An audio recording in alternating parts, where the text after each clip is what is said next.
11장 가보실까요? 지난 시간에 우리가 솔로몬에게 하나님이 레부쉐마, 듣는 마음 달라고 요구했다. 그리고 1,000번제에 대한 이야기를 했죠. 그게 1,000번이 연속되어진 예배가 아니었다. 1,000의 예배를 드렸다. 번제를 드렸다. 근데 번제가 순번 번제가 아니라 태울 번제다. 태워 드리는 제사를 드렸다. 근데 1,000이라는 단어도 엘레프라고 하는 것이 사실은 1,000이라는 뜻도 있지만 중의적인 의미로 소라고 하는 의미도 있다. 그러면 소의 번제를 드렸다라고 번역하는 것이 저는 옳다라고 개인적으로 생각한다고 말씀드렸어요. 그래서 왕이나 족장들이 예배를 드릴 때는 그때 당시 제물이 소였습니다. 그래서 왕이 드릴 만한 번제의 예물을 가지고 하나님께 예배를 드렸다 이렇게 보시면 좋은데, 이게 이제 1,000번의 어떤 1,000번의 예배가 드려졌다. 그래서 1,000번째 소원헌금, 그래서 내가 너에게 무엇을 주고 너는 말하라 이렇게 얘기했다니까 1,000번 소원헌금 드리고 그 다음에 1,000번째에 대한 어떤 소망을 이루는 뭐 이런 식으로 잘못 우리가 생각하고 있을 수 있는데, 그건 전혀 성경에 근거 없는 이야기라는 거죠. 그게 아니라 그냥 솔로몬이 마땅히 왕이 바칠 제물을 통해서 하나님께 예배를 드리고, 하나님이 감동하신 부분은 그 1,000번째가 아니라 그가 하나님께 요청하는 요청이 참 기특했다는 거죠.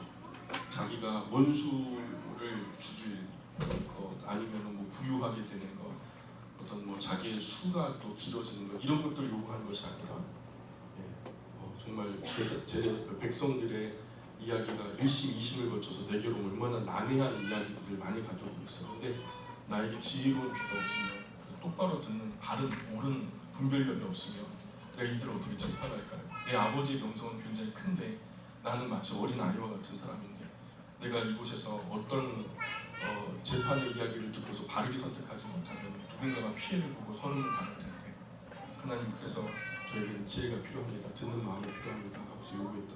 그래서 네가 이것을 구하는도다. 그래서 그게 감탄문으로 쓰여졌다고 말씀드렸죠. 그래서 정말 기특한 기도의 제목을 가지고 하나님께 기도를 했던 거죠. 그것이 하나님을 감동시킨 거고요. 1,000번제가 아니라는 거예요. 11장으로 건너가 볼까요? 11장 1절부터 3절까지 말씀을 한번 같이 읽어보겠습니다. 11장 1절부터 3절까지 말씀을 같이 읽어보겠습니다. 시작.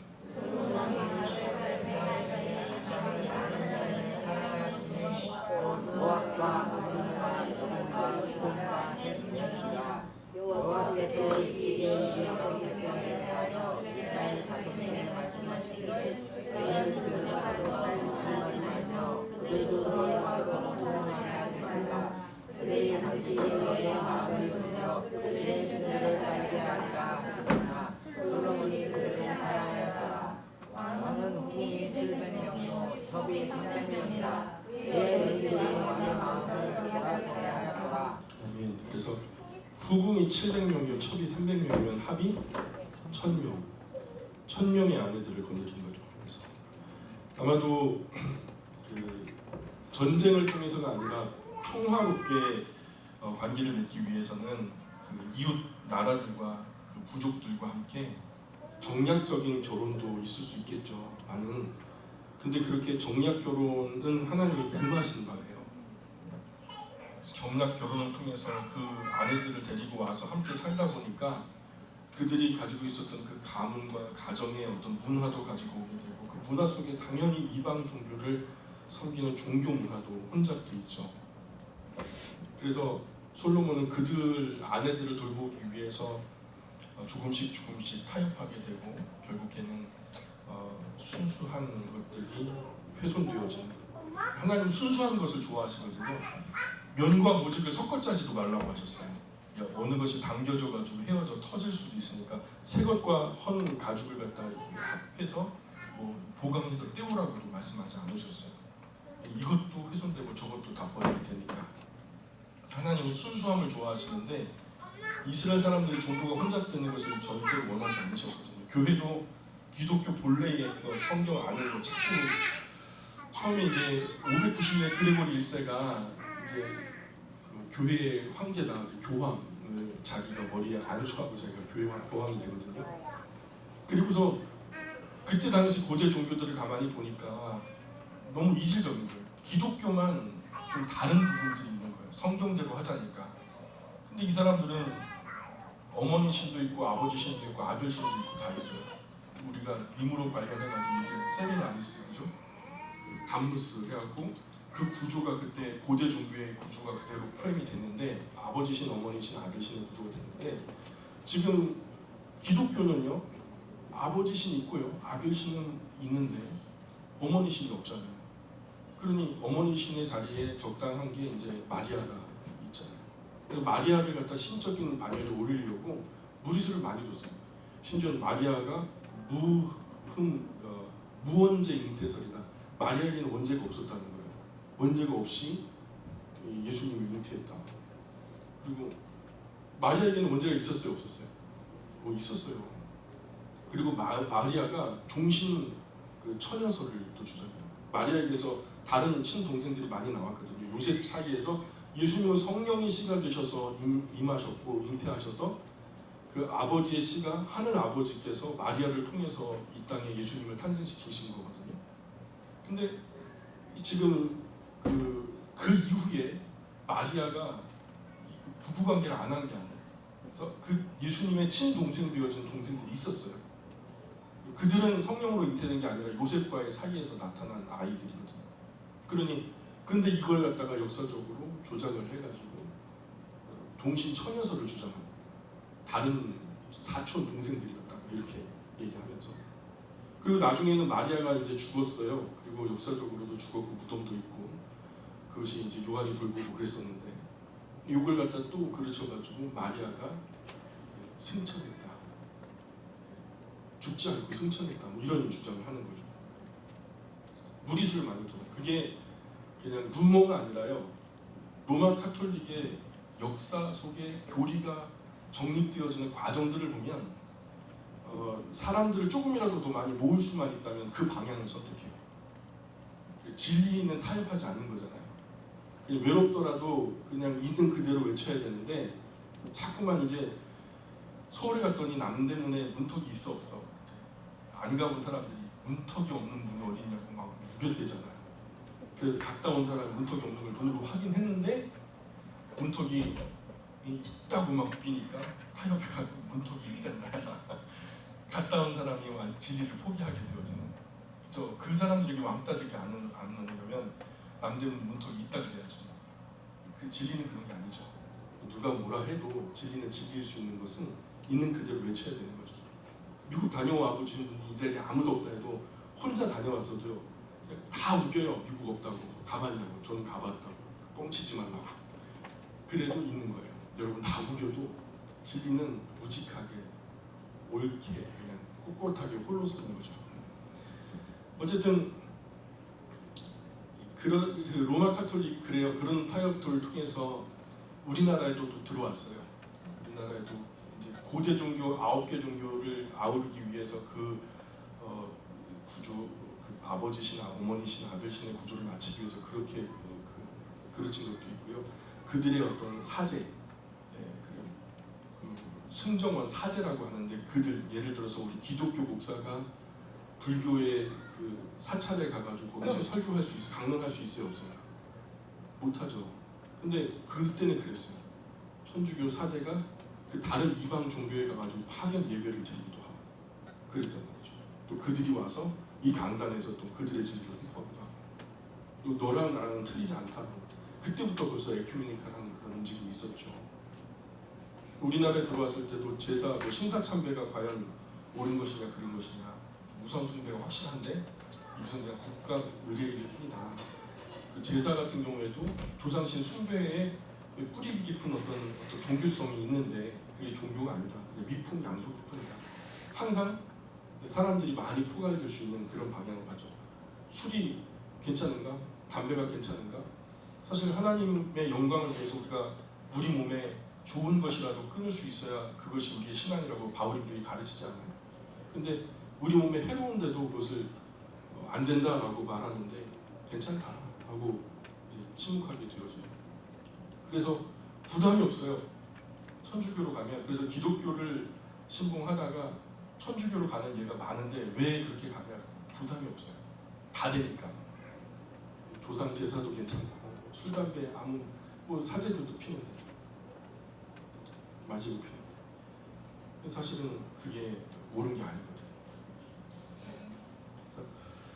이런 어떤 그 로마교적인 요소, 이방 종교적인 요소 이런 것들이 자꾸 비본질적인 것이 자꾸 교회로 와서 혼잡하게 되면서 이게 로마 카톨릭을 통해서 1000년 동안 못 자랐어요. 그 1000년 동안 자라는 과정에서 선한 열매가 어디 있어요? 전부 다 하나님의 말씀에서 계속 멀어져 간 거지. 여기는 더 이상 어떤 회복시켜서 쓸 수 있는 가지가 아니에요. 이 가지는요, 하나님의 말씀의 원줄기, 진리의 원줄기에서 삐뚤어져 나간 잘못된 가지가 되어버렸어. 그래서 하나님은 그 밑둥을 자르시고 다시 성경으로부터 접붙인 바 된 종교 개혁을 이루셨죠. 그래서 개혁 교회가 말씀의 뿌리, 오직 성경이라고 하는 말씀의 뿌리에서 다시 움돋게 하셔서 정말 부족하고 미미하지만 그곳에서 새 가지를 내셔서 지금 여기까지 이르게 하셨다고. 그래서 종교 개혁이 이렇게 이루어졌고 오늘 그 개혁 바탕 위에서 개혁 교회가 세워졌고 개혁 교회 안에 저와 여러분들이 성경을 중심으로 말씀을 나눌 수 있는 은혜가 있게 된 거죠. 우리가 아무리 지혜가 있고 아무리 하나님의 사랑을 받고 아무리 뛰어난 성령의 은사가 있다 해도 사실 우리가 그 유혹에 넘어지는 일들이 참 많아요. 여자에게 지금 넘어간다는 게 문제잖아요. 솔로몬 같은 경우에 성경을 3권씩이나 기록할 만큼 신실하고 뛰어난 솔로몬인데 사실 1000명의 여자가 이렇게 너무 예뻐가지고 한번 이렇게 보듬으면 막 집 줘달라고 그러고 신전 줘달라고 그러고 지어주면 옆에 있는데 왜 나는 안 해주냐고, 쟤만 안 해고 나는 아니냐고 막 따지면 할 말 없으니까 또 지어주고, 그러면서 오늘 기념일이니까 예를 들어서 우리 같은 경우에 성탄절 같은데 꼭 가가지고 같이 옆에 앉아 있어줘야 되잖아요. 그래 남편으로 다 하는 거니까. 그러니까 솔로몬이 이 안에 저 안에 뭐 우상 종교 특별한 의식들 다 참여했을 거 아니겠어요. 그 뛰어난 지혜도 아무 의미 없어요. 하나님의 말씀이 근간이 되지 않으니까 솔로몬도, 천하의 솔로몬도 실수하더라는 거죠. 11장 4절 5절 한번 읽어볼까요? 11장 4절 5절 계속 읽어보겠습니다. 시작.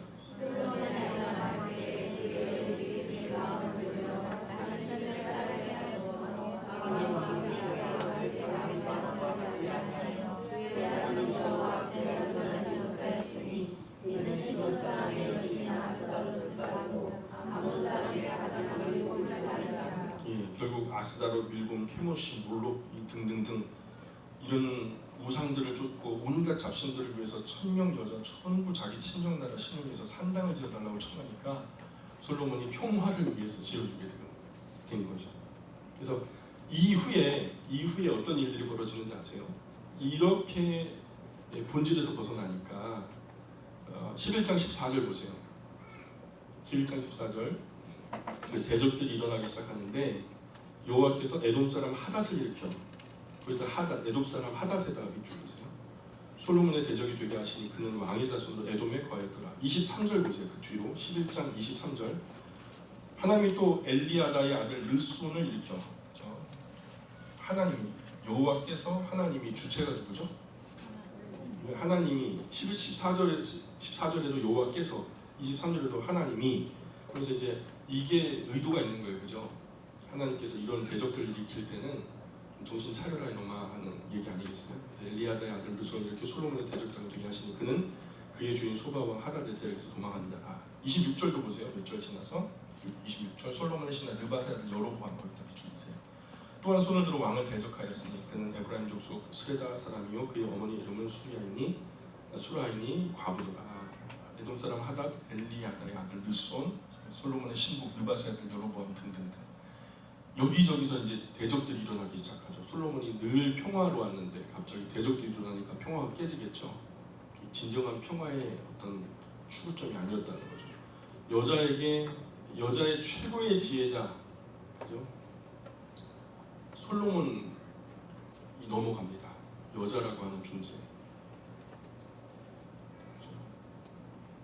사탄이 인류에게 들어왔을 때 먼저 누구에게 가죠? 여자에게 가죠. 남자에게 갔었을 거야 아마. 갔는데 좀처럼 그냥 말을 안 들어요.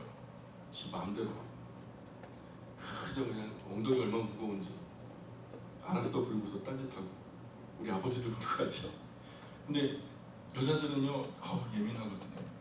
또 반응하거든요. 도발을 해가지고 하니까 도발이 또 돼요. 너 똑바로 모르지?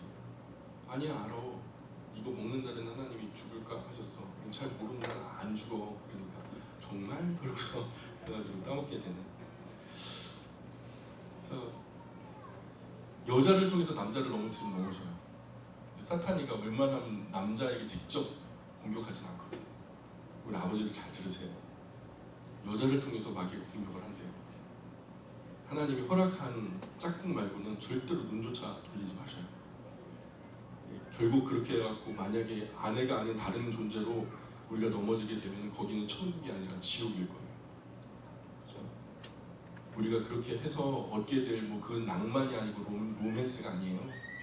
그건 지옥이라니까요.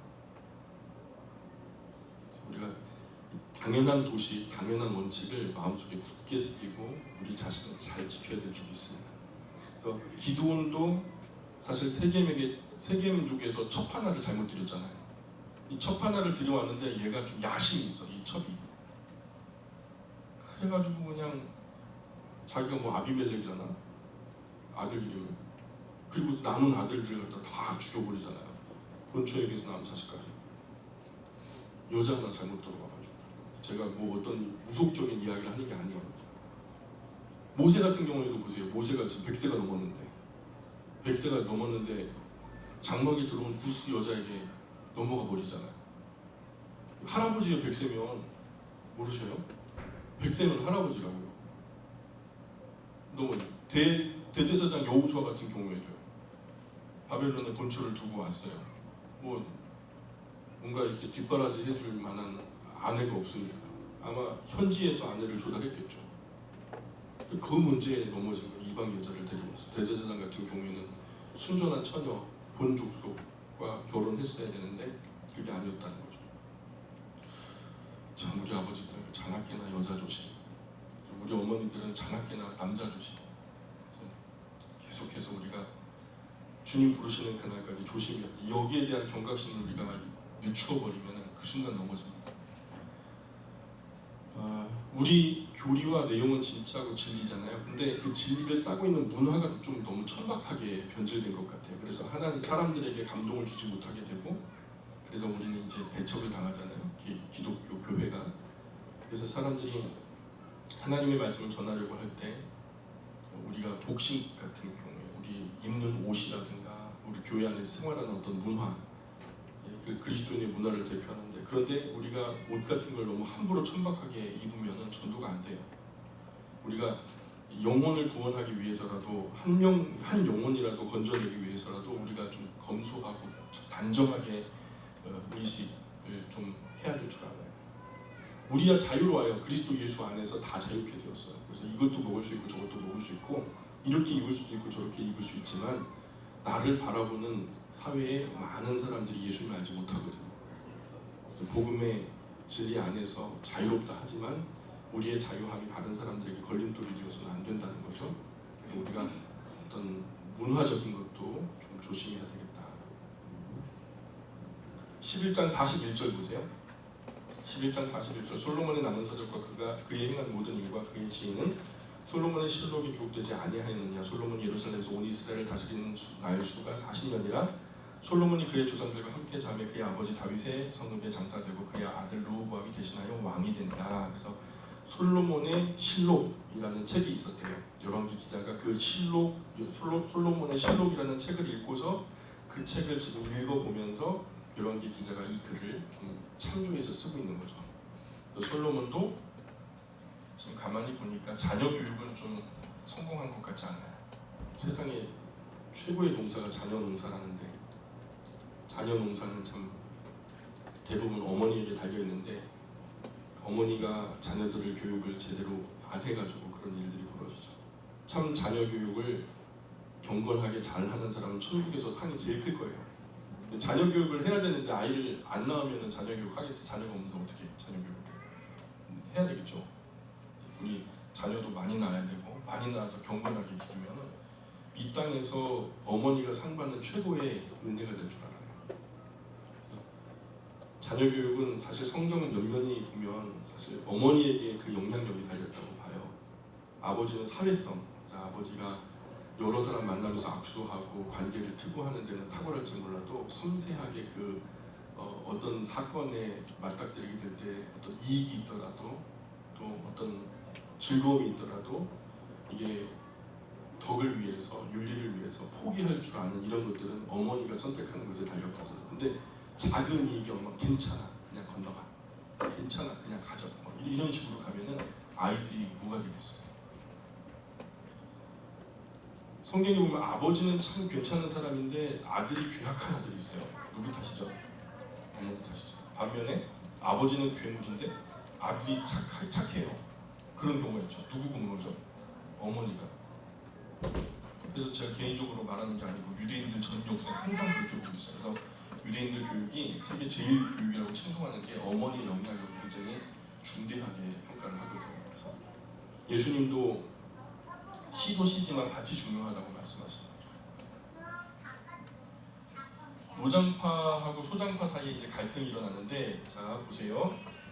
솔로몬 이후에 이제 솔로몬의 후계자가 누가 되죠? 로보암이 되죠. 12장 1절 보세요. 11장 1절부터 5절까지 우리 차분하게 읽어보겠습니다. 12장 1절부터 5절까지 말씀 차분하게 읽어볼게요. 시작. 로보암이 유대인을 말하니 이는 이스라엘의 마음과 상속을 하여 유대인의 명령을 누가 자기를 로보암이 유대인의 천년 왕의 얼굴을 위하여 에브로 도망하여 조선하니 이제 소문을 듣고 여론이 유대인 중에 누가 사람을 내려 그를 불렀더라. 여로보암과 이스라엘 온 회중이 와서 로보암에게 말하되 왕의 아버지가 우리의 멍에를 무겁게 하였으나 왕은 이제 왕의 아버지가 우리에게 시킨 고역과 매운 무거운 멍에를 가볍게 하소서. 그리하시면 우리가 왕을 섬기겠나이다. 로보암이 대답하되 갔다가 3년 후에 다시 내게 오라 하매 백성이 가리라. 참 솔로몬이 건재할 때는 감히 불평이나 원망이나 입 밖으로 못 냈어요. 워낙 촘촘하게 솔로몬이 지혜가 특출했기 때문에 이런 그 국가적인 시스템을 관리 감독하는 것은 아주 탁월했거든요. 그런 백성들이 내가 고생하는지도 모르고 고생을 하는 거예요.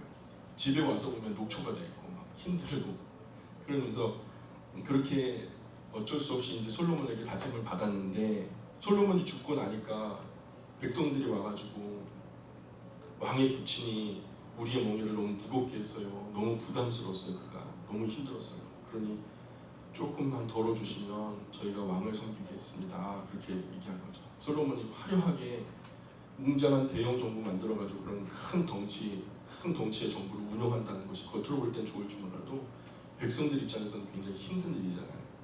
르호보암은 먼저 과중되게 펼쳐진 나라의 분방함을 정리하면서 사실 긴축지정을 했어야 됐어요.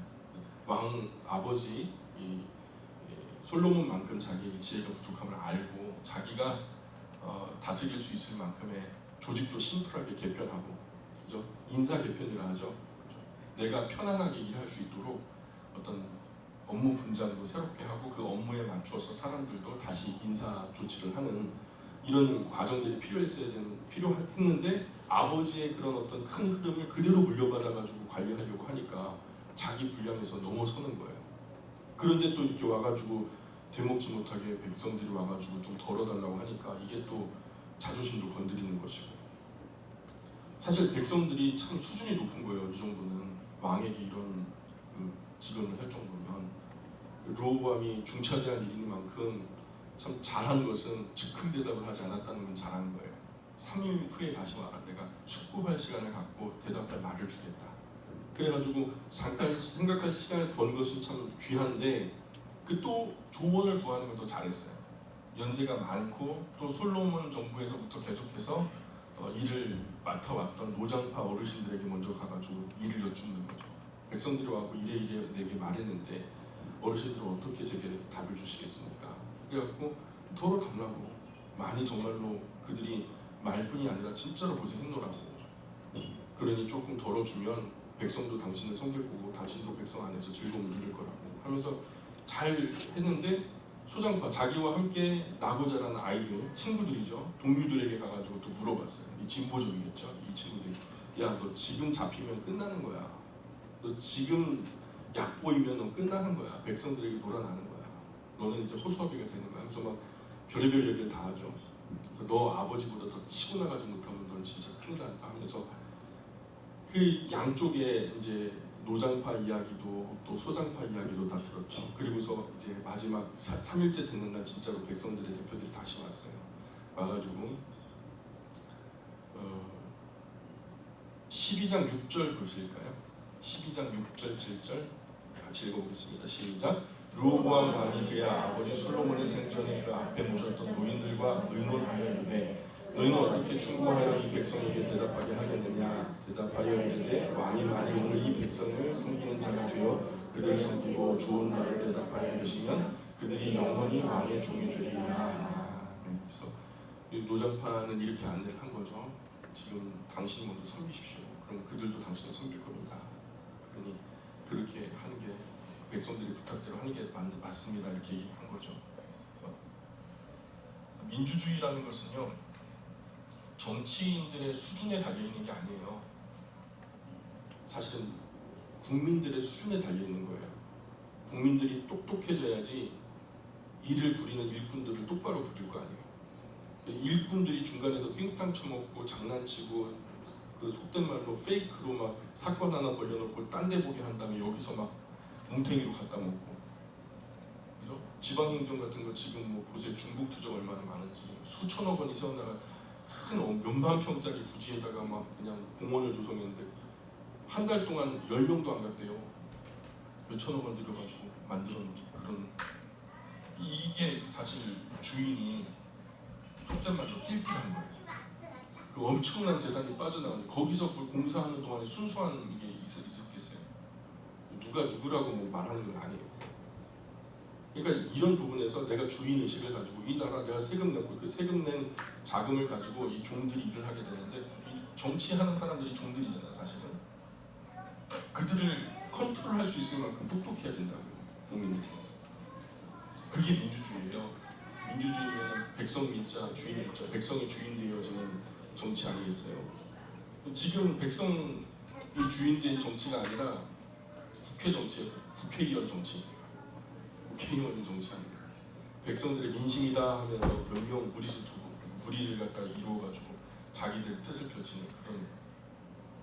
그래서 근데 지금 여기 보세요. 3,000년 전의 사람들이에요. 지금부터 3,000년 전의 사람들인데 왕권을 가지고 있는 그런 시대인데도 불구하고 왕이라도 백성의 종이 되어서 섬기면 백성도 왕의 종이 되어서 왕을 섬길 거라고.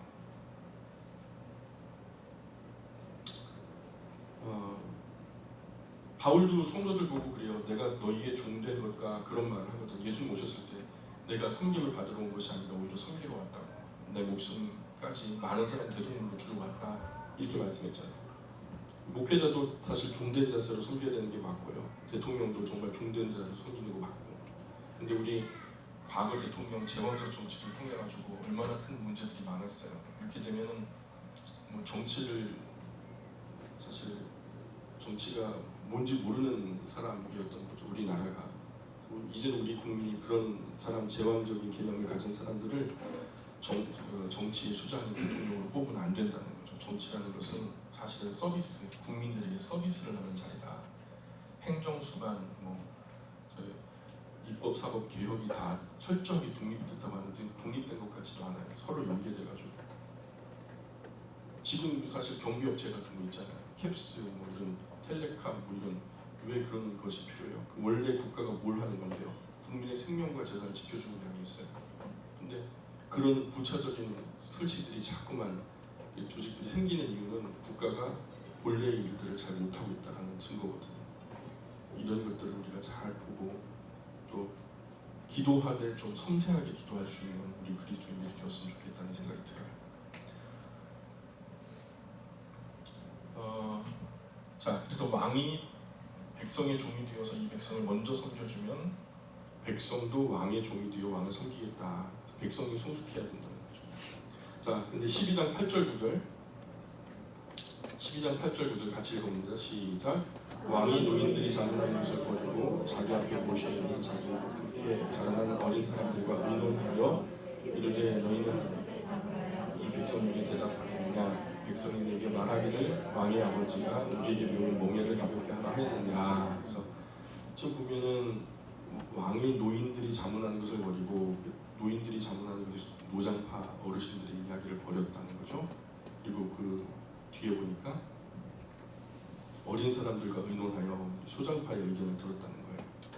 그래서 어쨌든 3일 동안 그 대답을 즉답하지 않고 좀 숙고할 수 있는 시간을 가졌다는 거, 그리고 어른들, 아이들 할 것 없이 전부 다 의견을 다양하게 청취했다는 건 참 중요한 일인데, 의견을 듣는 가운데서도 옳은 것을 분별할 수 있는 분별력이 필요했는데 르호보암에게 지금 분별력이 있는 것 같아요, 없는 것 같아요?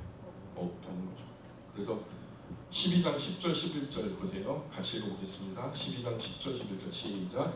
함께 자라는 소년들이 왕께 아뢰었는데 이 백성들이 왕께 아뢰기를 왕이 붙이는 우리 어미를 무겁게 하였으나 왕은 우리를 위하여 가볍게 하라 하였은즉 왕은 대답하기를 내 새끼손가락이 내 아버지의 허리보다 굵으니 내 아버지께서 너희에게 무거운 몽에를 내게 하였으나 이제 나는 너희의 몽에를 더욱 무겁게 할지라. 내 아버지는 채찍으로 너희를 징계하였으나 나는 전갈 채찍으로 너희를 징계하리라 하소서.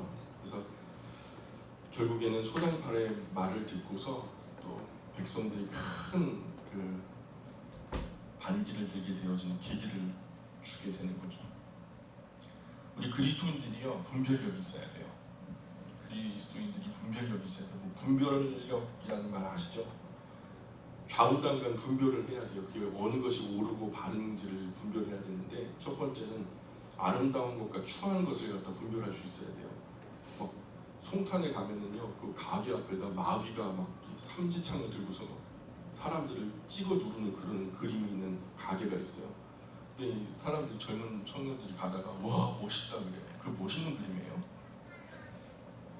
이해를 못 하겠어요. 그게 멋있냐고. 그 끔찍한 거예요. 우리가 뭔가 기준이 잘못된 거예요. 거꾸로 바뀌어버린 거예요. 아름다운 것은 아름답다 말할 수 있고 추한 것은 추하다고 말할 수 있어요. 분별력이 있는 거거든요. 또 허와 실, 그 껍데기 같은 거, 근데 내식이 없어요. 진짜 알맹이가 뭐고 포장지가 뭐고 그 포장지 안에 포장되어진 내용물이 뭔지를 분별할 수 있어야 되는데 허와 실을 분별해야 돼요. 또 경중, 가볍게 다뤄야 할 것과 무겁게 다뤄야 할 것. 우리가 사실 신학에서도 그런 게 있거든요. 도그마와 독트린과 오피니언의 영역이 있어요. 도그마는 절대 목숨 걸고 사수해야 되어지는 영역. 이게 무거운 거예요. 독트린 같은 경우에 사상이기 때문에 예를 들어 침례나 세례나 우리가 서로 틀렸다 하지 않잖아요. 그 상징적인 의미일 뿐이죠. 본질은 다 같은 성경의 뿌리에, 그 성경의 의미의 뿌리를 두고 있으니까. 그래서 이건 조금 무겁게 다뤄지지만 그 도그마만큼은 아니죠. 오피니언 같은 경우에는 뭐 묵상으로 기도해야 할까요? 소리내서 기도해야 할까요? 이것은 뭐 둘 다 같은 오름 안에 있으면서 스타일에 관한 문제이기 때문에 사실 이건 가볍게 다뤄줘도 되는 거예요. 그렇죠? 성경을 소리내서 읽어야 할까요? 아니면은 눈으로만 읽어야 할까요? 이거에 대해서 막 토론을 하는데 목숨 걸고 막 달려들어. 소리 내서 성경을 읽어야지 무슨 소리 하냐고 그래. 저쪽에서는 막 옷을 걷어붙이면서 무슨 소리냐고 묵상으로 성경을 읽어야지 하면서 막 그렇게 하면 이해가 돼야 안 돼. 그거는 경중을 잘못 평가하는 거죠.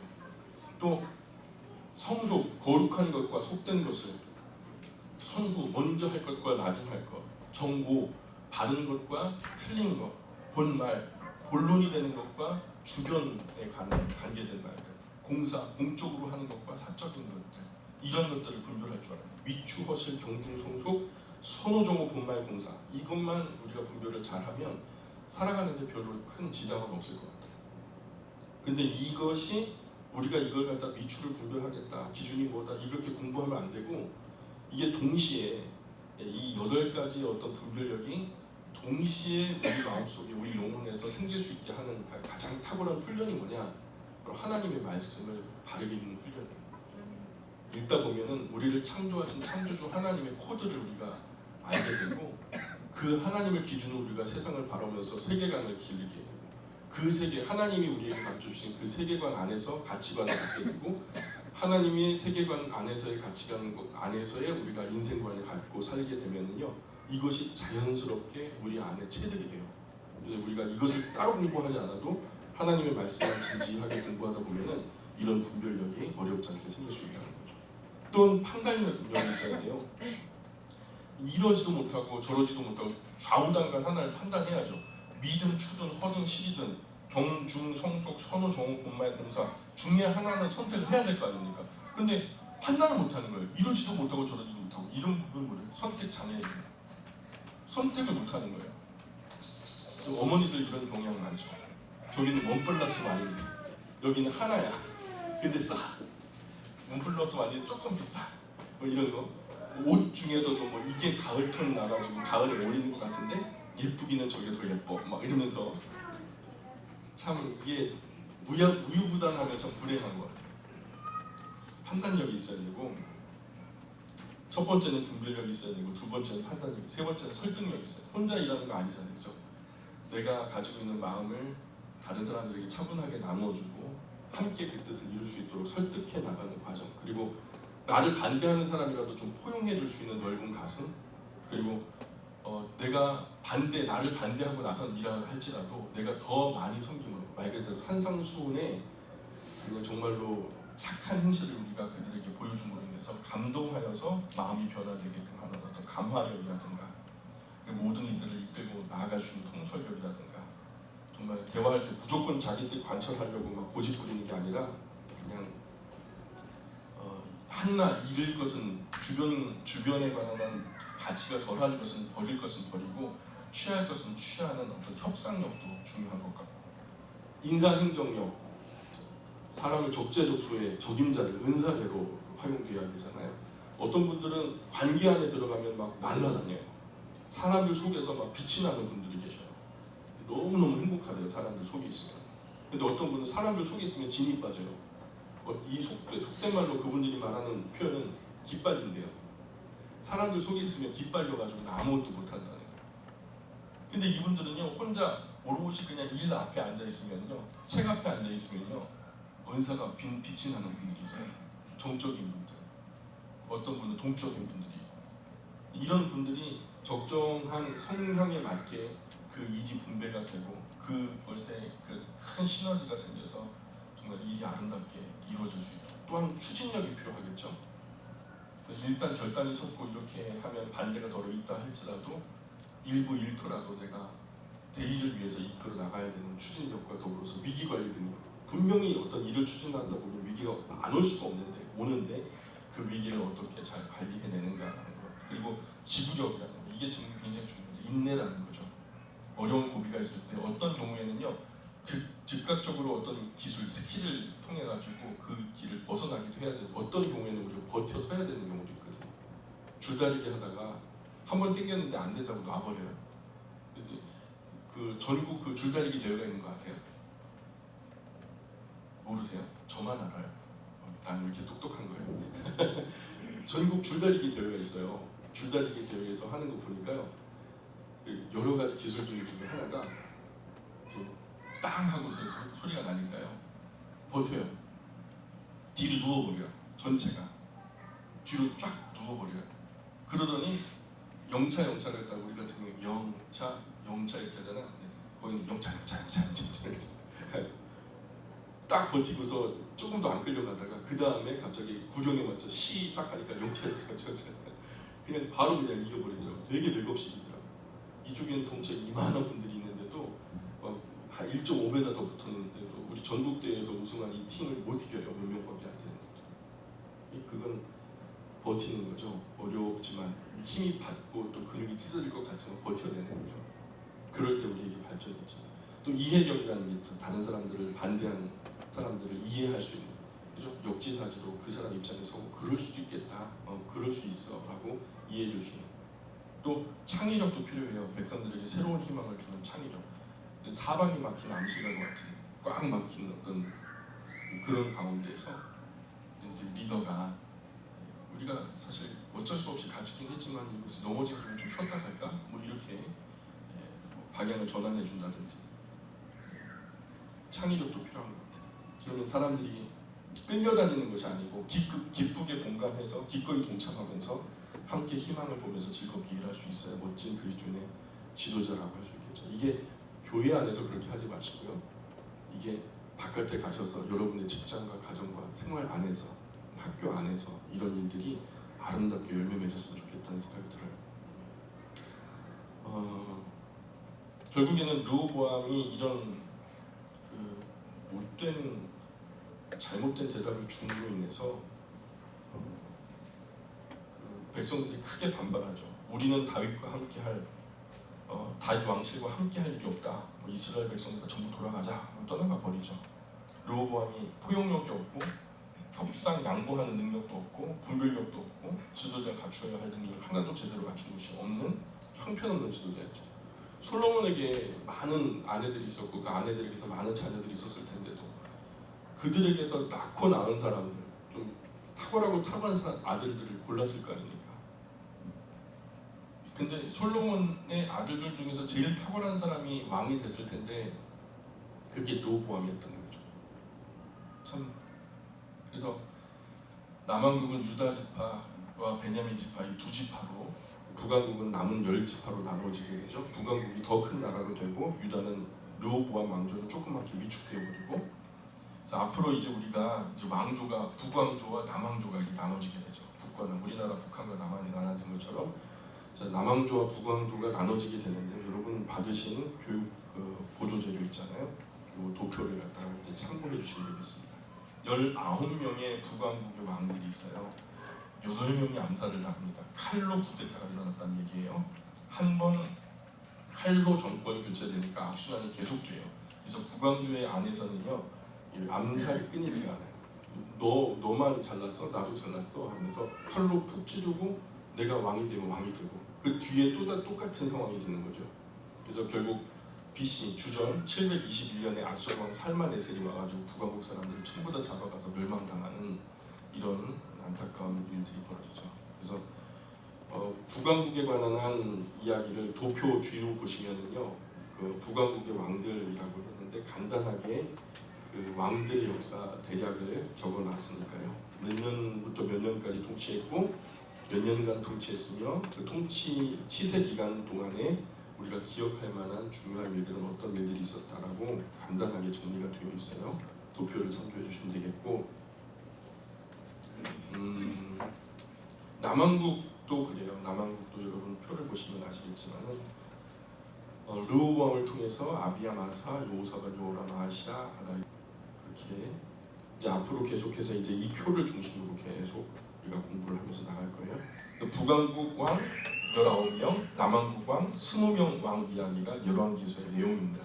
그래서 역사가 사실 이렇게 남북 왕조가 한눈에 연대기적으로 쫙 흘러가기 때문에 한 번은 남쪽에 이야기했다, 한쪽은 북쪽에 이야기했다가 또 북쪽 이야기하다 또 남쪽 이야기하다 보니까 헷갈려요. 그래가지고 표를 만들어 드린 거고, 이거를 좀 원만하게 볼 수 있을 때까지, 대략의 내용이 정리가 될 때까지 우리가 열심히 공부를 해야 될 줄 압니다. 그래서 여로보암이 이제 북왕국 쪽으로 가갖고 나다, 아사, 엘라까지 그냥 악한 일만 하다가 죽어버리고, 북왕조 중에서 주목해야 할 두 왕조가 있는데 두 왕조가 오므리 왕조하고 예후 왕조예요. 오므리 왕조하고 예후 왕조. 오므리 왕조 같은 경우에는 시므이가 엘라에게서 왕위를 찬탈한 지 7일 만에 같은 군사령관 오므리가, 야 누가 너보고 왕이 되라 했어? 야 먼저 먹는 사람 임자지. 그랬더니 그래? 그럼 나도 먹으면 되겠네. 그래서 오므리가 시므리를 툭 찔러 죽여요. 그리고서 자기가 왕이 돼요. 그 이후로 12년간 통치를 하고 그 아들 아합이 이제 왕이 되죠.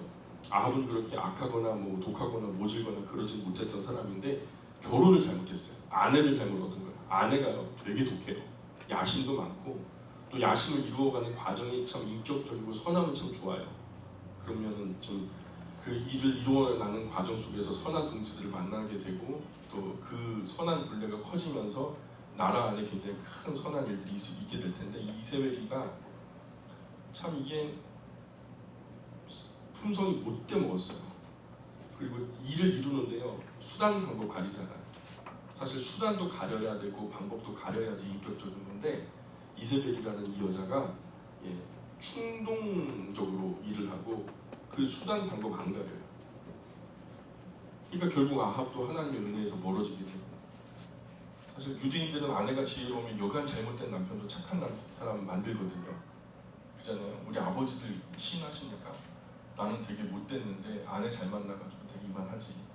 그런 분들이 우리 영광교회 안에 굉장히 많고, 제가 아는 분만 해도 10분 돼요. 우리 영광교회 안에 그런 분들이. 만약에 내가 이 아내 안 만났으면 큰일 날 뻔했다고 그러는 분들이 참 그래요. 근데 반대로 아내가 악하면요, 여간 착한 남자도 반드시 아내 따라서 악하게 돼요. 얼마 전에 텔레비전도 보니까 시부모한테, 와, 이거 그 보셨는지 모르겠지만 교수래요, 며느리가. 둘째 며느리인데 시부모한테 2억을 꿨어요. 꿨는데 입을 싹 닦으면서 없다는 거야. 그리고서 달라고 요구하니까 자기가 살고 있는 집을 담보로 해갖고 주니까, 그러니 없다고 하면서 시어머니한테 욕을 하는데 그게 녹취가 돼가지고 막 오픈이 된 거야. 야, 어떻게 사람이 그럴 수 있는가. 시어머니한테 막 이제 달려들어가고 입을 막 때려버렸어요, 주먹으로. 그리고서 자기도 겁이 났나 봐요. 시어머니를 깔고 앉은 상태에서 자기 얼굴을 막 때린 거야.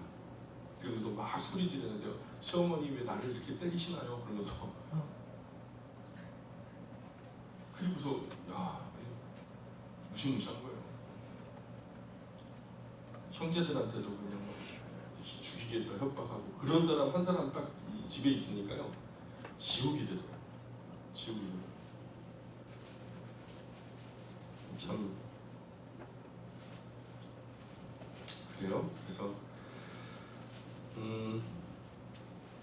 시므이가 엘라에게서 왕위를 찬탈한 지 7일 만에 이제 군사령관 오므리가 실권을 이제 장악하고 12년간 통치하고, 이제 아들 아합이 왕이 되고, 아합이가 이제 이세벨을 잘못 만나가지고 참 하나님의 은혜에서 멀어지게 되었다는 거죠. 유대인들을 가만히 보면 정통 유대인들이 있어요. 세파라즘이라 그래갖고 스페인이 세상적으로 무능해요. 좀 아브라함, 이삭, 야곱, 요셉 이쪽으로 연결되어지는 진짜 성경에서 정통성을 가지고 있는 이 유대인들이 있는데, 사실 지금에 있는 우리가 알고 있는 유대인들은 사실은 아슈케나즘이라 그래요. 그냥 자기들이 혈통적으로는 유대인들이 아닌데 선택적으로 자기가 유대인들이 돼가지고 유대에 귀화한 거죠. 그래가지고 지금 유대인, 독일계 유대인 또는 아리안계 유대인이라고 말하는 사람들이 있어요. 그래서 어쨌든 아합과 이세벨이 다스릴 때 이스라엘 주변 여러 나라가 이스라엘에게 조공을 바칠 정도로 정치, 경제, 외교, 안보, 아합과 이세벨 정말 잘했거든요. 정치적으로 보자면, 세상적으로 보자면 이들의 통치는 정말 빈틈없이 잘했어요. 하지만 하나님이 보실 때는요, 정치, 경제, 안보, 외교 잘하면 잘할수록 마이너스예요. 아합과 이세벨이 악한 정치를 하고 그때 그동안 뜸했던 바알, 아세라 목사는 다 부활합니다. 온 이스라엘이 통째로 그냥. 그래서 북과 남이 갈라진 다음에 뭘 제일 잘못했냐면, 이 여로보암이 북왕국의 초대 왕이 되잖아요. 그래서 여로보암이 초대 왕이 돼가지고 했던 일이 뭐냐면, 자꾸 이스라엘 백성들이 성전이 어디 있어요? 하나님의 성전, 법궤가 모셔진 데가 어디 있어요? 솔로몬의 성전이죠. 그건 어디 있어요? 남쪽에 있어요? 북쪽에 있어요? 남쪽에 있죠. 재물을 다 끌고 어디로 가요? 남쪽으로 넘어가는 거예요. 그래서 가갖고 안 올라와요. 그리고 웬만한 걸 처음보다 열심히 벌어가지고 가갖고 거기다 바치고 다시 올라오니까 여로보암이 안 좋은 거예요. 그래가지고 세 가지를 잘못하는데, 하나는 단과 베델에다가 산당을 지어요. 금송아지를 만들어 놓고 이게 여호와다, 이제 남쪽으로 내려갈 필요가 없어. 그래가지고 그 예루살렘에 있는 성전에 가갖고 하나님께 예배하는 게 아니라 임의로 자기가 백성들 내려가지 못하게 하려고 383 인근의 베델에다가 산당을 짓고, 저 북쪽 맨 끝 단에다가 이제, 그래서 거기서 위로 가고 아래로 가면은 누구든지 지근거리에 있는 가까운 성전으로 가서 그 산당으로 가서 예배를 드리면 똑같다라고 임의로 결정해버리는 거예요. 그리고서는 또 한 번은 거기서 또 그 섬겨야 할 제사장들이 필요하죠. 제사장들이 필요한데, 사실 남쪽에는 정통성이 있어갖고 아론의 자손들이 제사장을 하잖아요. 근데 아론의 자손들에게 좀 올라와서 우리 산당에서도 예배를 인도해 주십시오 하면은 하겠어요, 안 하겠어요? 절대로 안 하죠. 그러니까 이제 제사장이 필요하니까 여로보암이 제사장들을 만들었어요. 근데 어떻게 만들었냐면, 제사장 하고 싶은 사람 그러면은 다 시킨 거예요.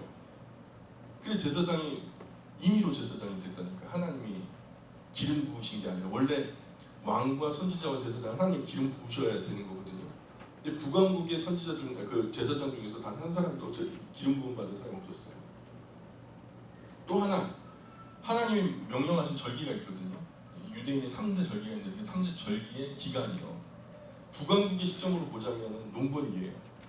농사가 한참 막 주도적으로 일어날 때 분주한 그 텀에 앞으로 밀고 뒤로 당기고 해가지고 가가지고 하나님께 예배를 드리고 또 절기를 지켜야 한다고 막 난리를 하니까 이제 여로보암이 보니까 야, 그 날짜를 좀 미루고 당기면 되겠네. 그래가지고 하나님 정하신 절기가 아니라 농번기를 피해가지고 자기가 절기를 날짜를 변경한 거예요. 이런 것을 성경에서 통칭 이후로 뭐라 그러면 여로보암의 길이다 이렇게 말해요. 단과 베델에서 이루어진 예배를 하나님이 예배를 보지 않았어요. 우상 숭배를 보시고 그 제사장들도 가증한 사람들이라고 말하고 나중에 이제 끌려가잖아요. 북왕국이 멸망할 때 살만에서 다 끌고 갔는데 그 북왕국의 땅에 사자가 자꾸만 출몰 하니까 왕에게 탄원하면서 우리 어떻게 합니까? 계속 사자에게 물려 죽고 있습니다. 야, 그 땅의 신을 대접을 소홀히 해가지고 그런 거야. 그 땅의 신을 바르게 예배해봐. 그러면 그 땅의 신이 너희들을 보여줄 거 아니냐.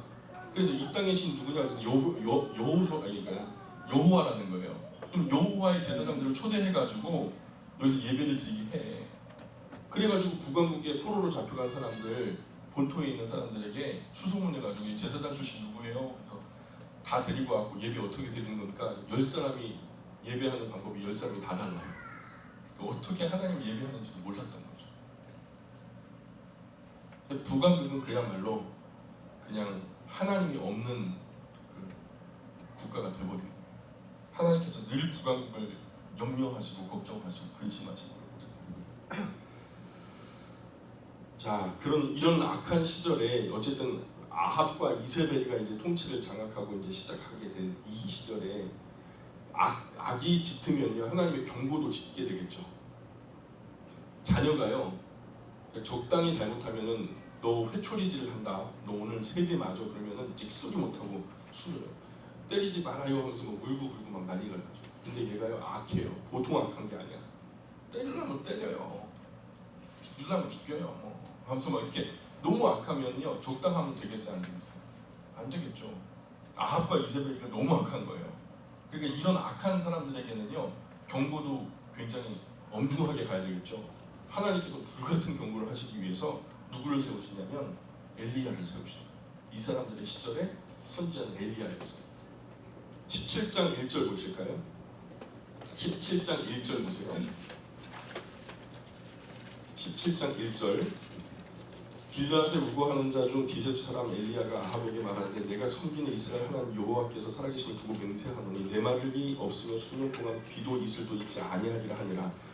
여호와의 말씀이 엘리야에게 임하여 이르시되 너는 여기서 떠나 동쪽으로 가서 요단 앞 그리시네가에 숨고 그 신물을 마시라. 내가 까마귀들에게 명령하여 거기서 너를 먹이게 하리라. 그가 여호와의 말씀과 같이 하여 곧 가서 요단 앞 그리시네가에 머물매 까마귀들이 아침에 떡과 고기를 저녁에도 떡과 고기를 가져갔고 그가 신물을 마셨으나 땅에 비가 내리지 아니하므로 얼마 후에 그 시내가 마르니라. 그죠? 엘리야가 기적을 많이 행했지만 사실 엘리야가 한 게 아니죠. 누가 한 거죠? 하나님이 하신 거죠. 엘리야는 설교도 못했어요. 왜냐하면 선지자의 본질은 사람 살리는 거 아니니까. 하나님이 이렇게 경고하신다 이놈들아. 그러니까 정신 똑바로 차리고 하나님께 돌아와야지. 그래서 하나님 앞에 돌아오면 사는 거잖아요. 그렇게 살려놓는 게 사실 선지자의 능력 아니겠어요? 근데 엘리야 때 누가 살아요? 돌아선 사람 누가 있어요? 건져낸 사람 이름 있으면 한번 생각나는 대로 말씀해보세요. 없죠.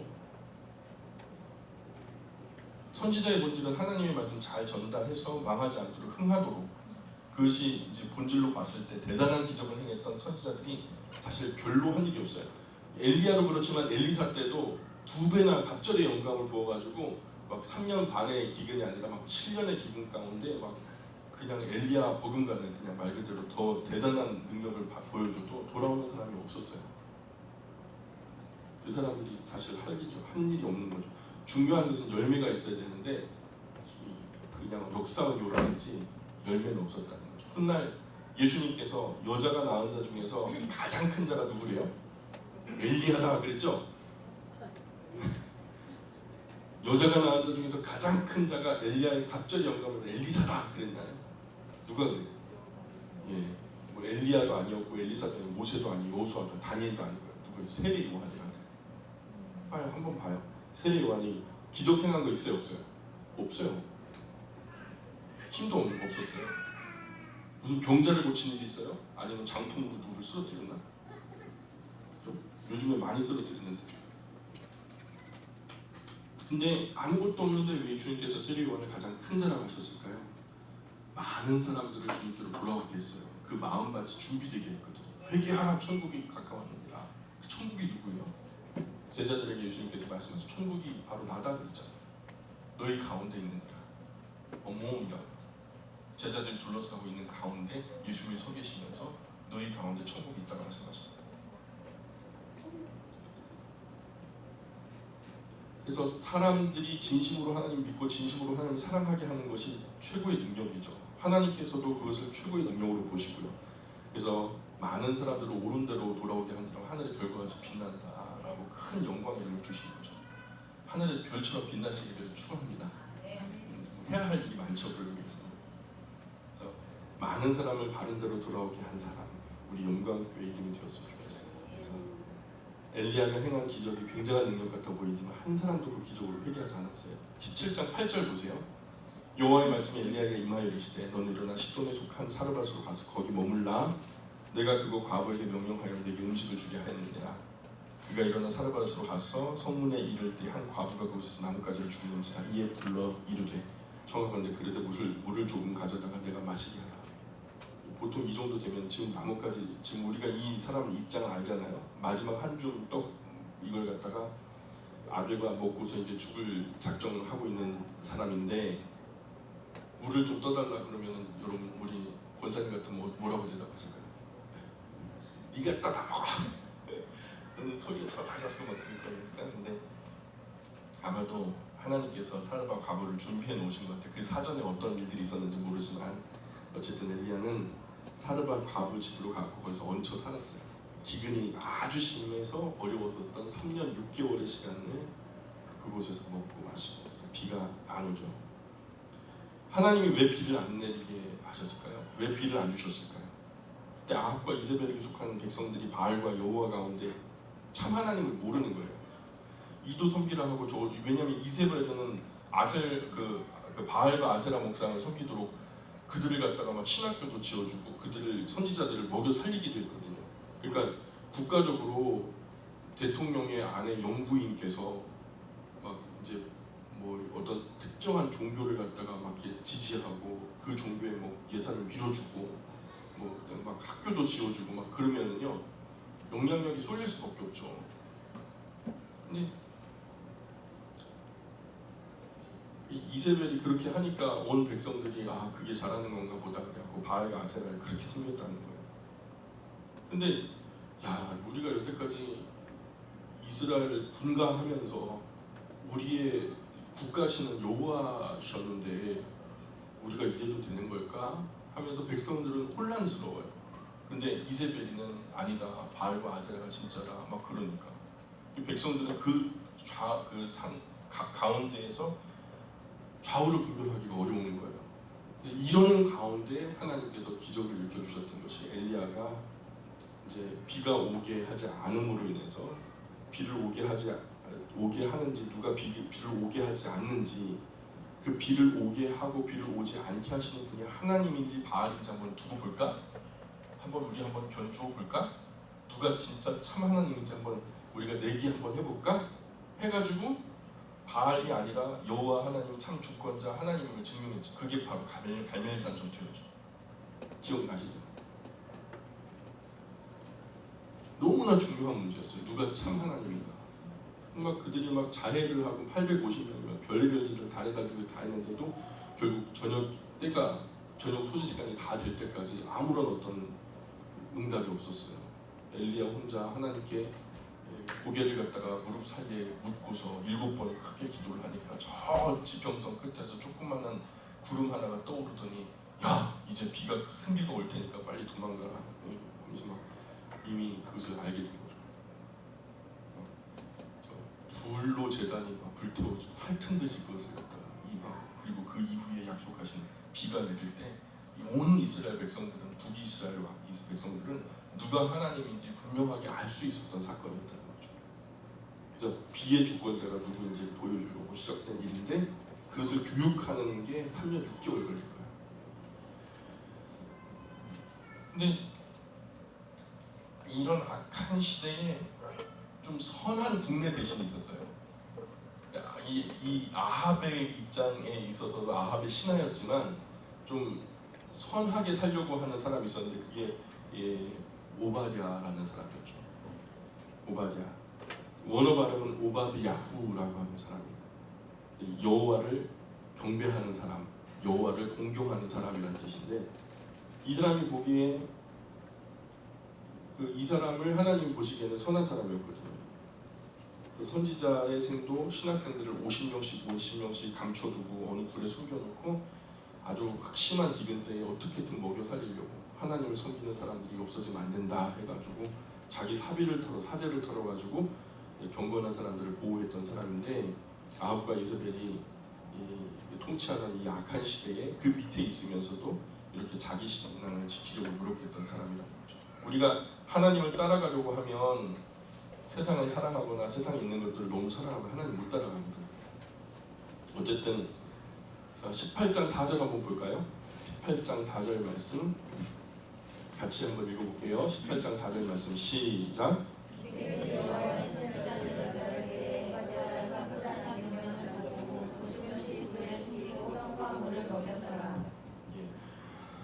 그래서 그 시대에 이세벨은 나는 새로 떨어뜨리는 권세가 있었죠. 근데 여호와의 종들을 다 죽이고 제거하는 그런 과정에서 여호와의 종들 선지생도 신학생 이런 사람들을 100명씩이나 오바댜가 굴에 숨겨놓고 3년씩이나 먹여 살렸던 거예요. 그래서 18장 6절 보세요. 18장 6절 두 사람이 두루 다닐 땅을 나누어 아합은 홀로 이 길을 가고 오바댜는 홀로 저길로 가니라.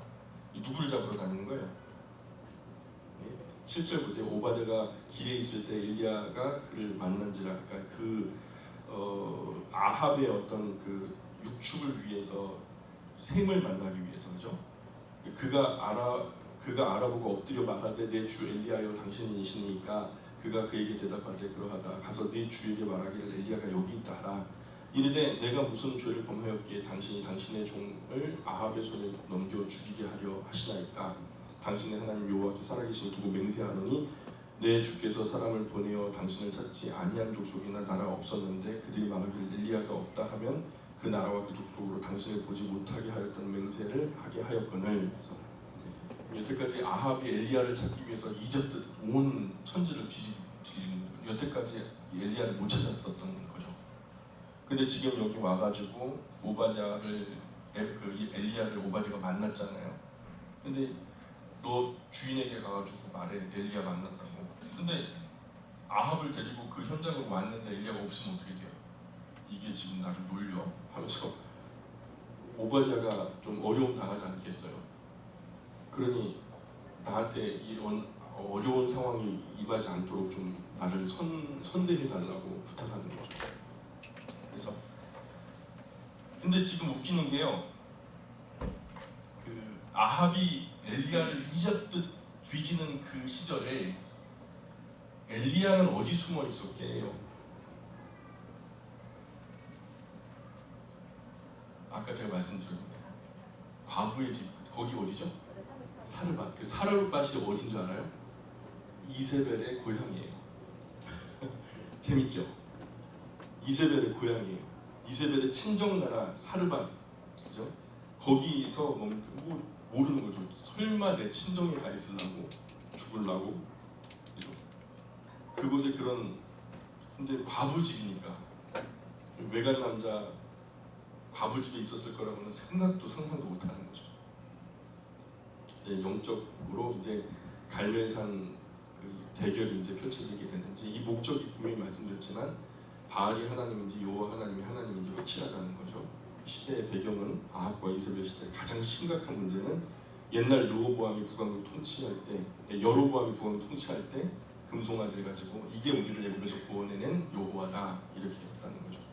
느밧의 아들 여로보암이 애굽에서 망명생활 하던 중에 본 것이 뭐밖에 없어요? 금송아지밖에 없었거든요. 세라피스라고 하는 신상인데 이게 이제 금송아지. 그래서 이세벨도 두로와 시돈에서 본 것이 바알과 아세라 목상뿐이니까, 그래서 이것이 진짜 하나님이다 하면서 섬긴 거죠. 이스라엘 백성들이 본 것은 바알과 아세라 목상뿐만 아니라 그 바알과 아세라 목상뿐이고 하나님은 안 보이는, 하나님은 형태가 없으니까 바알과 아세라 목상 신으로 만들어가지고 알고 믿었다는 거죠. 그래서 이스라엘 백성들이 한번 그 출애굽했을 때도 실수 한번 했죠. 그죠? 아론이 백성들의 원성이 못 이겨가지고 신상을 만들, 이게 여호와다. 그 어떤 신상을 만들죠? 송아지의 신상을 만들죠. 본대로 그냥 만드는 거죠. 우리 하나님은 금송아지처럼 보이는 분이 아니고 아세라 목상이나 바알 신상처럼 보이는 게 아니고 안 보이는 하나님이세요. 우리가 어떤 형상을 만들어 놓고 그것이 하나님이다 하면 하나님은 그 형상 안에 갇혀버리거든요. 무한하신 하나님, 전능하신 하나님이 그 형상 안에 갇혀버리면 안 되는 거거든요. 근데 하나님을 우리가 어떻게 볼 수 있어요? 성경을 통해서. 성경을 통해서는 하나님을 볼 수 있어요. 그래서 모든 우상의 신상들은, 신들은, 우상을 섬기는 사람들은요, 상이 있어요. 어리석을 우자, 형상 상자, 어리석은 상이 있어요. 근데 그 상을 보면 듣지도 못하고 말하지도 못하고 서 있을 때 서 있고 넘어지면 넘어져요. 굉장히 그래서 어리석어요. 그리고 우상이라 해요. 근데 하나님은 어디 계셔요? 말씀 안에 계세요. 근데 말씀 안에 갇혀 계시는 게 아니라 말씀 안에 자유하고 계셔요. 지금 출애굽에서부터 600년이 지났어요. 그런데 사실 강원도만한 이스라엘 요 땅 하나 지금 북왕국의 이야기가 이제 펼쳐지는데 처음부터 막 고구마 10개 씹어먹은 것처럼 답답하잖아요. 하나님 마음대로 잘 안 돼요. 나중에 이제 위에 보시면 아시겠지만 1000년을 씨름해도 안 돼요. 말라기 때에 이스라엘과 이야기해보자. 너 한번 나와라. 별다방에서 만나서 얘기 한번 해보자. 그래도 내가 1000년 동안 너를 진짜 사랑하긴 열심히 사랑했다. 언제 하나님 우리를 사랑하셨나요? 비아냥거리면서 하나님 질려서 도망가 버려요. 400년 동안 침묵하시고 네가 언제 나를 사랑했냐고. 네가 어떻게 그런 말 할 수 있어? 그냥 나자마자 버려서 탯줄도 끊기지 않는 핏덩어리 같은 것들 내가 불쌍히 여겨가지고 탯줄도 손을 줍지 않고 소금으로 깨끗하게 소독까지 해가지고 마치 엄마 없다 아빠 없다 얼마나 불쌍히 여겨서 내가 공주처럼 잘 살아요. 관용하게 됐을 때 이제 결혼할 나이가 됐을 때 그렇게 어여쁜 그 모습에 나에게 충성한 게 아니라 이방 왠가 우상들에게 다리를 벌렸잖아요. 얼마나 더러운 여자야 너가 하면서 하나님께서 막 그 선지서 안에서 섭섭해하시고 서운해하시고 울고 계시고 막 분해가지고 그래서 430년 동안 대답을 준비하시고 예수님 십자가에 못 박아 돌아가시고 승천하신 이후에 제자들 하나둘씩 다 이제 보내시고 마지막 90세가 넘은 노사도 요한이 글을 쓰면서 하나님이 세상을 이처럼 사랑하셨다는 것. 그래서 저 사랑이라고 하는 어떤 주제를 가지고 과거 창세기부터 말라기까지 이야기 역사를 갖다가 관통하죠. 그리고 나중엔 하나님은 사랑이 많으신 분이다 정도가 아니라 하나님은 사랑이셨다라고 선언함으로 성경을 굉장히 정통하게 아름답게 관통하고 있어요. 우리 모든 그리스도인들이 다 하나로 하나님의 입장이 얼마나 어려운지를 잘 모르고 살아요. 하나님은 인격도 없는 어떤 우리를 마냥 도와주시는 어떤 신령한 포스 정도로 알고 있지. 우리는 그러면 안 된다는 거죠. 기적이 많은 시대가 참 신령하고 경건한 시대가 아니에요. 그럼 기적이 많이 보였던 가장 많이 보였던 시대가 모세 시대인데 그때가 가장 경건한 시대예요. 그 시대에 그렇게 기적이 많이 보여줘서 놀라긴 놀랐죠. 놀라서 충격받긴 했지만 회개는 안 하잖아요. 그죠? 정말 하나님을 인격적으로 우리가 알아야 돼요. 예. 가장 악했던 시절에 기적이 많아요. 사실 가만히 생각해 보세요. 제 아들이 벽돌 깨는 아빠 좋아하시겠어요? 막 다른 아빠들 나뭇가지 꺾는 것도 어려운데 내가 그 모든 아빠들 가운데 벽돌 깨는 아빠 얼마나 멋있어요. 또 다른 아빠들 막 쥐꼬리만큼 받는데 제가 연봉이 엄청 높아. 연봉 높이 많이 받는 아빠. 자동차 전부 다 작은 소형 경차 끌고 다니는데 제가 막 굉장히 최고급 차를 끌고 다니는 거예요. 아이들 많이 그 하교하는 시간에 내가 태우러 가고 아들 딱 탈 때 얼마나 또 멋져 보여요, 그죠? 좋은 자동차 끌고 다니는 아빠. 근데 그런 아빠가 좋은 아빠는 아니에요. 내 이야기 잘 들어주는 아빠, 언제든 항상 내 편인 아빠. 이런 것이 더 중요한 거 아니겠어요? 이런 것이 인격적인 아빠라고 하는 거죠. 천만 금을 줘도 바꿀 수 없는 소중한 이야기죠. 하나님은 전능하시지만 그 전능한 힘과 능력을 가지고 완력으로 기계적으로 사람들 그냥 70억 전체 성자가 될지어다 변화시켜버리는 그런 일을 하지 않으세요. 그건 비인격이죠. 하나님이 사람을 로봇처럼 만들어 사용하신다면 일이 오히려 쉬워질걸요. 톱니바퀴 물려 돌아가듯이 딱딱 정확하게 일을 이루실 거예요. 그러나 인간은 하나님을 믿는 기계로 만들어 놓고 순종하게 하는 그런 것을 원하시는 게 아니라는 거죠. 하나님은 절대로 어떤 능력을 가지고 누구를 변화시키는 방법으로 일하지 않으신다. 그 어떤 능력이나 완력 가지고 강제로 들어와서 누구를 변화시키는 것은 악한 귀신들이 하는 일이에요. 정말로 자원하는 마음으로, 진심 어린 마음으로, 아빠가 사랑했던 그 사랑을 응해서 아들 또한 아빠 나도 아빠를 사랑합니다 라는 자원하는 진심 어린 고백을 얻고자 이스라엘에게 마치 구걸하듯이 그렇게 천년의 사랑을 부어내는, 참 안 돼요. 그런데 하나님의 능력 가지고도 안 돼요. 인격이신 하나님이요 항상 하는 방법은 말씀으로만 하거든요.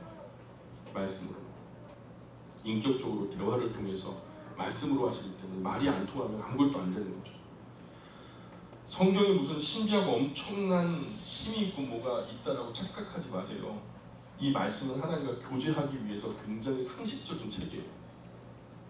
말씀으로 하는 사람들이 말을 잘못 알아들으면 아무것도 안 되는 거예요. 누군가 하나님의 말씀을 그대로 순전하게 받아서 순전한 그대로 전달하는 사람이 없어가지고 시대가 통째로 공회전했던 시절이 많아요.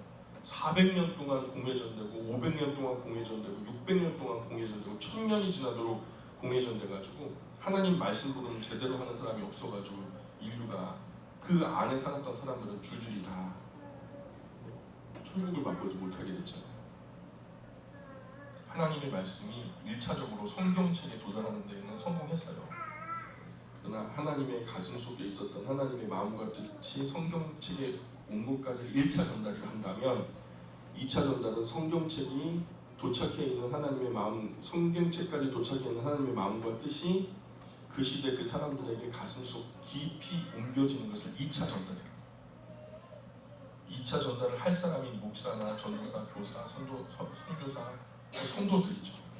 우리가 해야 되는 일들이 바로 2차 전달이죠. 그래서 그 말씀이 전달되어서 그대로 살아가게 하는 것이 중요한데, 하나님 말씀 제대로 가르쳐서 바르게 빠르게 온 성도들 전체가 66권 전체를 완전히 알게 하는 이런 부분에서 우리 한국 교회는 많이 뒤처져 있다. 그래서 이미 유럽 교회들이 그것 때문에 무너졌고, 미국 교회도 지금 흔들리고 있고, 지구촌 교회 이미 다 흔들리고 변질되어 있고, 한국 교회도 사실 주되게 프로그램 만들어가지고 하는데 그게 성경에 근거가 없는 일들이 정말 많거든요. 금리빨 만들어준다고 그러고.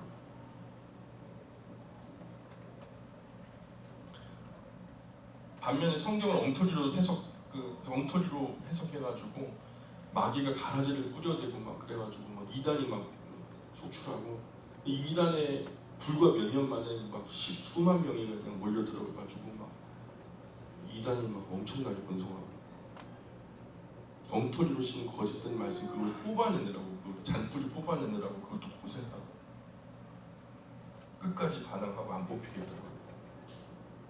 이 거짓된 열심만 남아있는 게 한국교회 문제인 것 같아요. 악한 시대에 기적과 능력을 통해서 역사하신 이유가 뭘까요? 성경이 완성되기 전에는 다른 방법이 없었거든요. 이런 기적이나 표적으로 사람들의 주목이라도 끌어서 더 망가지지 않게 하려고 하셨어요. 그러나 지금은 아무리 이적을 많이 본다 할지라도 성경을 안 가르치고 못 가르치면 절대 믿음이 자라나지 않습니다. 뭔가 사람들이 북적대는 사람의 모임은 부흥할지 모르지만 영혼이 소송케 되어지고 지옥 갈 사람이 천국 가는 일들은 절대로 말씀을 벗어나서는 일어나지 않아요. 우리가 믿음은 기적을 보는 데서 자라는 것이 아니라 성경의 가르침은 들음에서 나오는 것이다라고 말씀합니다. 그 들음은 그리스도의 말씀에서 말미암는 거잖아요. 성경을 보는 관점은 하나님의 말씀이기 때문에 하나님 중심으로 하나님 관점에서 온 역사와 시대와 사람을 보는 관점에서 중요한 거죠.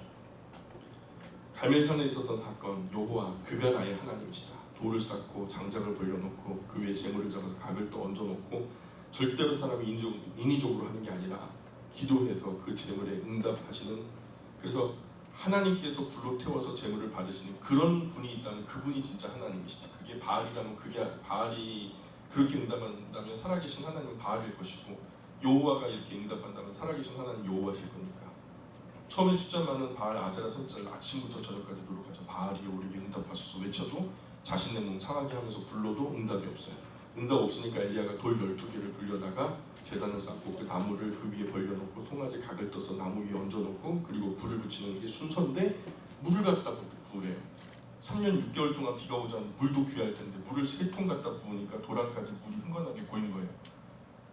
그래가지고 또 한 번 해라, 또 한 번 해라. 그래가지고 오늘로 계산을 해보니까 한 200리터 정도 부었어요. 200리터면 얼마나 될까요? 한 드럼통 되는 거예요. 한 드럼통에 갖다가 그 제단 위에다가 흠뻑 적셔가지고 부었다는 거죠. 엘리야가 기도하기를, 하나님 아버지께서 이렇게까지 하시는 것은 이 백성으로 그 마음을 하나님께 돌아오게 하는 것과 내가 하나님의 종인 것을 이들로 알게 하려는 것과 하나님께서 참 하나님 되심을 알게 하려는 겁니다. 지금 우리에게 불로 응답하셔서 이 백성으로 보게 하옵소서. 그렇게 기도하자마자 그냥 시간 끌 것도 없어요. 불이 바로 내려와가지고 물에 하나님의 응답이 그렇게 간절했던 거예요. 내가 하나님이다 하는 그 대답을 하시려고. 엘리야가 이렇게 기도하자마자 불이 내려와서 도랑의 물로부터 핥아가지고 재물을 기쁘게 받으셨다는 거죠. 그것을 목도한 사람들이 바알이 하나님이 아니고 아세라 목상도 하나님이 아니고 여호와 그가 하나님이시구나. 그래서 그 말이 엘리야라는 말이 아니라 원래는 히브리어로 엘리야후예요. 엘리야후. 그래서 여호와 그가 나의 하나님이란 뜻이에요. 아합에게 여태 3년 6개월 동안 비가 오지 않게 하신 분도 바알이 아니라 여호와 하나님이시고, 불로 응답하시는 분도 바알이 아니라 여호와 하나님이시고, 엘리야의 하나님이고, 지금 다시 내가 비를 오게 기도해 볼 테니까 비를 오게 하시는 분도 바알이 아니라 여호와 하나님이신 것을 알아주십시오. 그리고 똑바로 통치하십시오 하면서 엘리야가 하나님 이제 이 백성에게 비를 주십시오 하면서 간절히 기도합니다. 무릎 사이에 자기 머리가 끼일 정도로 엎드려 7번 기도하니까 3년 6개월 만에 비가 내리죠. 2중 3중으로 바알이 하나님이 아니다, 이것을 보여주셨으니까. 이렇게까지만 했으면 아합이든 이세벨이든 하나님 앞으로 나오고 하나님께 그 뜻을 합할 줄 알았는데, 사실 기적을 본다고 믿음이 생기는 게 아니잖아요. 기적을 자꾸 보면은 기적은 예사가 되죠. 기적을 매일 보면 기적은 일상이 되죠. 원래 아침에 해가 뜨는 것은 엄청난 기적이에요. 근데 우리는 매일 아침 보니까 해 떠오르는 보지도 않아, 싱거워서. 그게 기적이에요. 오늘처럼 오늘 처음 사는 눈으로 보면 모두가 기적이죠. 내가 오늘 막 태어났어요. 태어났는데 내가 지금 처음으로 보는 모든 것들이 사실 기적 아니겠어요? 근데 우리가 너무 일상이 되어버리니까 감사를 잃고 사는 것 같아요. 매일같이 먹는 음식도 예쁘게 차려놨을 때는 화려하고 예쁘지만 먹었다가 1시간 후에 보면은 그게 다 똥이 되버려요. 그죠? 그런데 그것을 먹으니까 위에서 소화되고 장에서 흡수돼서 간에서 분해돼 합성돼서 모든 세포에 유익을 주는 거죠. 먹은 것은 그냥 속된 말로 그냥 음식이 짝꿍된 똥물 같은 건데, 그 중에 필요한 걸 뽑아가지고 머리카락도 만들고 예쁜 피부, 손톱도 만들고 말랑말랑한 것도 딱딱한 것도 흐물흐물한 것도 다 만들어내더라고요. 얼마나 신기해요.